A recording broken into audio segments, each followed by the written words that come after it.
Hi, this is Jen coming to you from the South Country Library. Welcome to today's story time. Today I have a longer book, so it's just one book today, and it is called Strega Nona, an old tale retold and illustrated by Tommy DiPolo, and it is being read with the permission of Prentice Hall, which is a division of Simon & Schuster. So let's begin. In a town in Calabria a long time ago, there lived an old lady everyone called Strega Nona, which meant Grandma Witch. Although all the people in town talked about her in whispers, they all went to see her if they had troubles. Even the priest and the sisters of the convent went, because Strega Nona did have a magic touch. See all the people visiting her?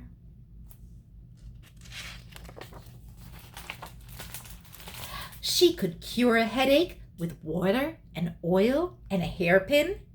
She made special potions for the girls who wanted husbands. And she was very good at getting rid of warts. See, he has a wart on his nose, and then when he leaves, he doesn't. But Strega Nona was getting old, and she needed someone to help her with her little house and garden. So she put up a sign in the town square. And Big Anthony, who didn't pay attention, went to see her. "Anthony," said Strega Nona, "you must sweep the house and wash the dishes. You must weed the garden and pick the vegetables. You must feed the goat and milk her. And you must fetch the water. For this, I will give you 3 coins and a place to sleep and food to eat." "Oh, grazie," said Big Anthony. "The one thing you must never do," said Strega Nona, "is touch the pasta pot." See the pasta pot? "It is very valuable, and I don't let anyone touch it." "Oh, see, yes," said Big Anthony. And so the days went by. Big Anthony did his work, and Strega Nona met with the people who came to see her for headaches and husbands and warts.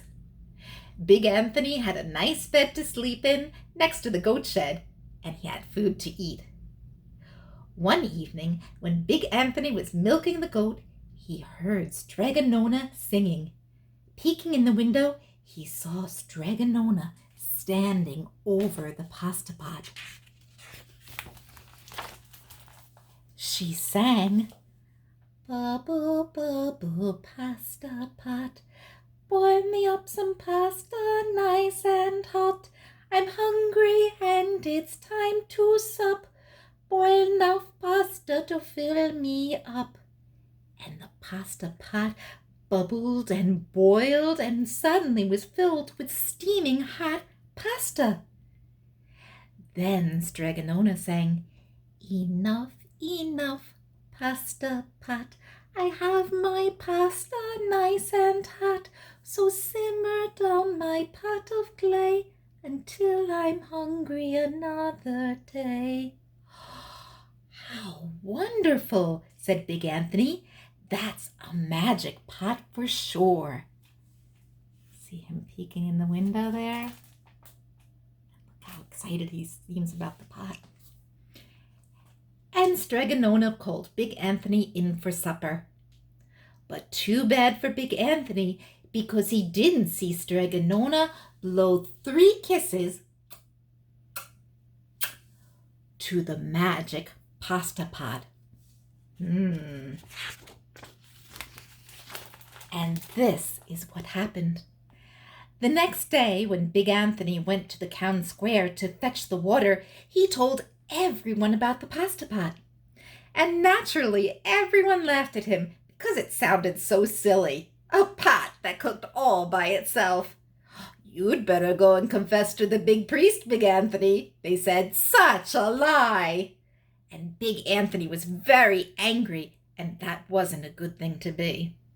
"I'll show them," he said to himself. "Someday I will get the pasta pot and make it cook, and then they'll be sorry."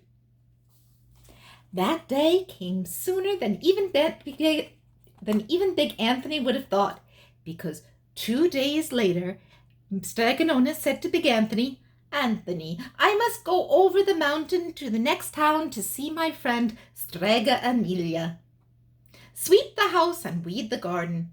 Feed the goat and milk her, and for your lunch there are some bread and cheese in the cupboard. And remember, don't touch the pasta pot. Oh, yes, Strega Nona, said Big Anthony. But inside he was thinking, oh, my chance is come. Uh-oh, do you think he should touch the magic pasta pot? Probably not. As soon as Strega Nona was out of sight, Big Anthony went inside, pulled the pasta pot off the shelf, and put it on the floor. Now let's see if I can remember the words, said Big Anthony. And Big Anthony sang, bubble, bubble, pasta pot, boil me some pasta, nice and hot. I'm hungry and it's time to sup. Boil enough pasta to fill me up. And sure enough, the pot bubbled and boiled and began to fill with pasta.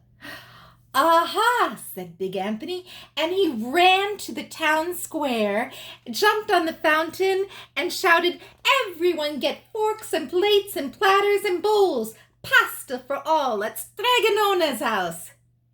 Big Anthony has made the magic pasta pot work.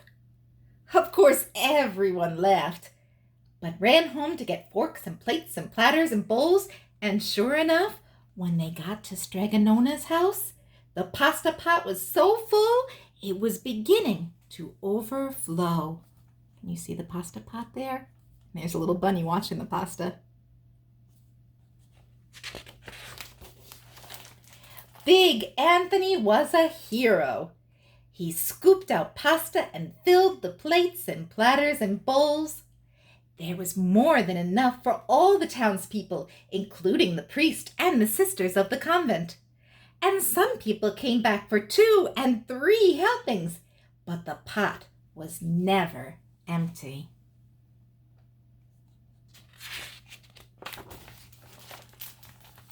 When all had had their fill, Big Anthony sang, enough, enough, my pasta pot. I have my pasta nice and hot, so simmer down my pot of clay until I'm hungry another day.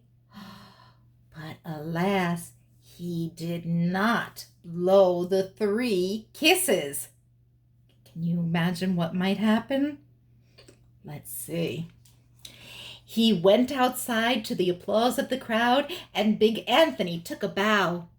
He was so busy listening to compliments from everyone that he didn't notice the pasta pot was still bubbling and boiling until a sister from the convent said, oh, Big Anthony, look! And pasta was pouring out of the pot all over the floor of Strega Nona's house and was coming out the door. Can you see all that pasta? Big Anthony rushed in and shouted the magic words again, but the pot kept bubbling. He took the pot off the floor, but the pasta kept pouring from it. Uh-oh. Big Anthony grabbed a cover and put it on the pot and sat on it. But the pasta raised the cover, and Big Anthony as well, and spilled on the floor of Strega Nona's house. Uh-oh. That's a lot of pasta. Stop! Yelled Big Anthony. But the pasta did not stop, and if someone hadn't grabbed poor Big Anthony, the pasta would have covered him up. The pasta had all but filled the little house. Out of the windows and through the doors came the pasta, and the pot kept right on bubbling.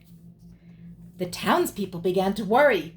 Do something, Big Anthony, they shouted. Big Anthony sang the magic song again, but without the 3 kisses, it did no good.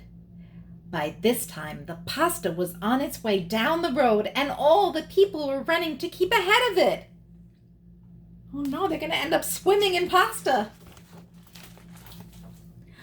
"We must protect our town from the pasta," shouted the mayor. "Get mattresses, tables, doors, anything to make a barricade."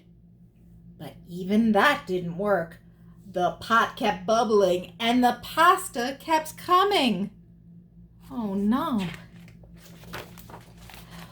"We are lost," said the people, and the priest and the sisters of the convent began to pray. "The pasta will cover our town," they cried. And it certainly would have, had Strega Nona not come down the road home from her visit. She didn't have to look twice to know what had happened. She sang the magic song and blew the 3 kisses. And with a sputter, the pot stopped boiling and the pasta came to a halt. "Oh, grazie, thank you, Strega Nona," the people cried. But then they turned on poor Big Anthony. "String him up," the men of the town shouted. Uh-oh. "Now wait," said Strega Nona. "The punishment must fit the crime." And she took a fork from a lady standing nearby and held it out to Big Anthony. "All right, Anthony, you wanted pasta from my magic pasta pot," Strega Nona said, "and I want to sleep in my little bed tonight. So start eating." And he did. Poor Big Anthony. Oh, I bet he has a bellyache.